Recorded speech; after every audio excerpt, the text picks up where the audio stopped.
Vítam ťa pri videjku pri prerábaní prekážok na hasičský šport na 100. Tým, že na prekážkach sa minulú sezónu behalo, lenže už boli v katastrofálnom stave, tak sme vlastne iba výdrevu vymenili, namorili, zrezali, namalovali, konštrukciu sme malovali a takéto píplacie roboty.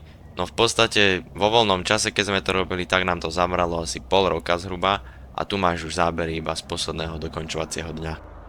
Keď jazdíme, my pomaly púšťam plyn, pomaly fúkam dym, cítim sa byť slobodný. Ešte sme takto zašli kúpiť šroby na kladinu a naobedovať sa. Pracovnú morálku.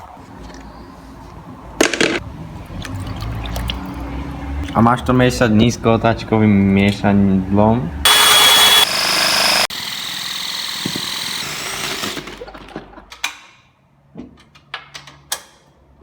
To lepidlo sa dalo takto pekne nanášať iba chvíľku, keďže potom po chvíľke začalo strašne tuhnúť a už sa nedalo dať ani z kýbla, tak sme prišli s týmto zúfalým riešením.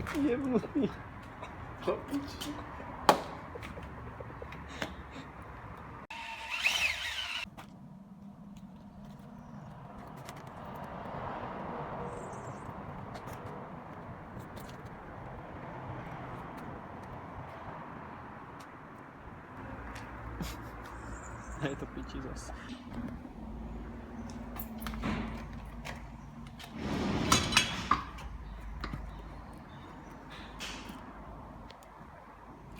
Robota spravená. A... Dáš mi ten kýbel, prosím ťa? No jasné, kýbel. Pohode. Daj mi. Vezmi si ho. Lepidlo som dával z rúk ešte asi 2 dní dolu a bariéru sme robili ďalší deň, takže tak či tak by zostalo tvrdé, tak sme to lepili týmto. Potom sme ako padavan špekulovali nad tým, ako a kde zalepiť táta na bariéru.